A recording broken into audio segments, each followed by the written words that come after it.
ಚಲಿಸುವ ಮಾರ್ಗಗಳು ಭೂಚರ, ಜಲಚರ, ಗಗನಚರ ಎಂದು 3 ಬಗೆಗಳಿಂದ ಕೂಡಿದೆ. ನೆಲದಲ್ಲಿ ನಡೆದಾಡಲು ಕಾಲುಗಳೇ ಆಧಾರ. ಜಲದಲ್ಲಿ ಕಾಲು, ಕೈ, ಎದೆ ಆಧಾರವಾದರೆ ಗಗನದಲ್ಲಿ ಚಲಿಸಲು ಪಕ್ಕಗಳೇ ಬೇಕು. ಜನನದಿಂದ ಮರಣದವರೆಗೆ ಮಾನವ ನಡೆಯಲಿಲ್ಲ. ಈ ಎರಡರ ನಡುವೆ ನಡೆಯಲೇಬೇಕು. ಸರಿಯಾಗಿ ನಡೆಯಬೇಕು.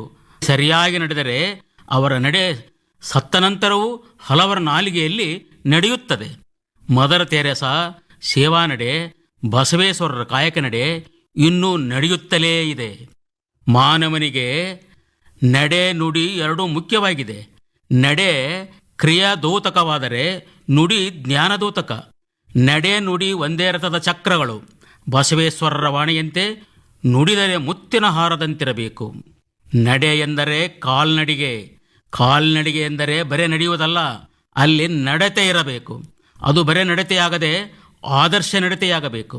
ನಡೆಗಿಂತ ನಡತೆ ಪ್ರಧಾನವಾದರೆ ಜೀವನದಲ್ಲಿ ಪ್ರಗತಿ ಸಾಧ್ಯ. ವ್ಯಕ್ತಿಗೆ ನಡೆ ಮುಖ್ಯವಾದರೆ ವ್ಯಕ್ತಿತ್ವ ವಿಕಾಸಕ್ಕೆ ಸನ್ನಡತೆ ಅಗತ್ಯ. ನಡೆಯಿಂದ ಆಯುಷ್ಯ ಆರೋಗ್ಯ ಪುಷ್ಟಿಯಾದರೆ ನಡೆ ಅಥವಾ ಸುಳ್ನುಡಿಯಿಂದ ಆತ್ಮೋದ್ಧಾರ. ಕಾಲ್ನಡಿಗೆಗೆ ನೆಲ ಆಧಾರವಾದರೆ ಸುಳ್ನಡಿಗೆಗೆ ಸಮ್ಮಜ್ಞಾನವೇ ಆಧಾರವಾಗಿದೆ. ನಡೆ ಅಡ್ಡದಾರಿಗೆ ಹೋಗದೆ ನೇರ ದಾರಿಗೆ ಹೋಗಲು ಶರಣರು ಅತ್ತಿತ್ತ ಹೋಗದಂತೆ ಹೆಳವನ ಮಾಡಯ್ಯ ತಂದೆ ಎಂದು ದೈವದಲ್ಲಿ ಅಂಗಲಾಚಿ ಪ್ರಾರ್ಥಿಸಿದ್ದಾರೆ. ನಡೆಗೆಗೆ ಸತ್ಪಥ, ದುಷ್ಪಥ ಎಂದು ಉಭಯ ಮಾರ್ಗಗಳಿವೆ.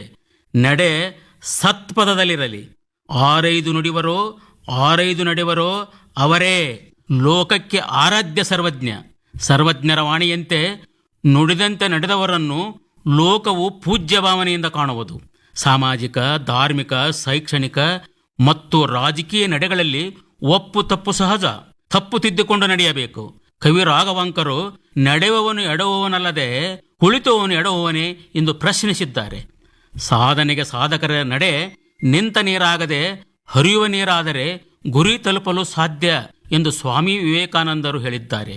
ಏಳಿ ಎದ್ದೇಳಿ, ಗುರು ಮುಟ್ಟುವರೆಗೆ ನಿಲ್ಲದಿರಿ ಎಂದು ಸಿಂಹನಾದಗೈದಿದ್ದಾರೆ. ನಡಿಗೆ ಒಂದು ಕಲೆ. ಶಿವತಾಂಡವ ನೃತ್ಯ ಒಂದು ಕಲೆ. ನೆಲದ ಮೇಲಿನ ಹಂಸ ನಡೆ, ಜಲಚರ ಮೀನಿನ ನಡೆ, ಗಗನ ಪಕ್ಷಿಯ ನಡೆ ಬರೀ ಕಲೆಯಲ್ಲ, ರಂಜನೆಯ ಕಲೆಗಳಾಗಿವೆ. ಈ ಎಲ್ಲವುಗಳ ಮಧ್ಯೆ ಮನಸ್ಸಿನ ನಡಿಗೊಂದಿದೆ. ಅದು ಅಡಿಗಡಿಗೆ ಮಾತ್ರ ಮೀಸಲಾಗಿಲ್ಲ. ಒಮ್ಮಡಿ, ಇಮ್ಮಡಿ, 100 ಮಡಿ, 1000 ಮಡಿಗಿಂತಲೂ ಮಿಗಿಲಾಗಿ ಮನಸ್ಸು ನಡೆಯುತ್ತದೆ. ಕ್ಷಣ ಮಾತ್ರದಲ್ಲಿ ಮೂಜಗ ಸುತ್ತಬಲ್ಲದು. ದೇಶ ಸುತ್ತಿ ನೋಡು ಎಂಬ ಗಾದೆಯಂತೆ ಪ್ರವಾಸಿಗ ಹುಯೆನ್ ನಡಿಗೆಯಿಂದಲೇ ದೇಶ ಸುತ್ತಿದ್ದಾನೆ. ಸೂರ್ಯನ ನಡಿಗೆಯಿಂದ ಹಗಲು ರಾತ್ರಿ ಸಾಧ್ಯವಾಗಿದೆ. ರಾಷ್ಟ್ರಕವಿ ಕುವೆಂಪುರವರು ನಡೆ ಮುಂದೆ, ನಡೆ ಮುಂದೆ, ಜಗ್ಗದೆಯೇ ಬಗ್ಗದೆಯೇ ಕುಗ್ಗದೆಯೇ ಹಿಗ್ಗಿ ನಡೆ ಮುಂದೆ ಎಂಬ ಮಾತು ನಡೆಯುವವರಿಗೆ ಸ್ಫೂರ್ತಿಯಾಗಿದೆ. ಆ ಸ್ಫೂರ್ತಿಯಂತೆ ನಡೆ ನುಡಿ ಒಂದಾದರೆ ಜೀವ ದೇವನಾಗಬಲ್ಲ. ಕಡುಗಿಲ್ಲದ ಬಂಡಿ ಹೊಡೆಗೆಡುವುದು ಮಾಡ್ಪುದೇ, ಕಡುಗೀಲು ಬಂಡಿಗೆ ಆಧಾರ. ಈ ಕಡುದರ್ಪವೀರದ ಒಡಲೆಂಬ ಬಂಡಿಗೆ ಮುರುಡ ಶರಣರ ನುಡಿಗಣನವೇ ಕಡಿಗೀಲು ಕಾಣರಾಮನಾಥ.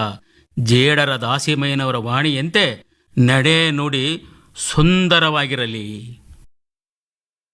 ಇದುವರೆಗೂ FS ಕಲ್ಲಪ್ಪನಮಠ್ ಅವರಿಂದ ಚಿಂತನ ಕೇಳಿದಿರಿ. ರಾಜ್ಯವ್ಯಾಪಿ ಪ್ರಸಾರವಾದ ಈ ಕಾರ್ಯಕ್ರಮ ಆಕಾಶವಾಣಿ ಬೆಂಗಳೂರು ಕೇಂದ್ರದ ಕೊಡುಗೆ.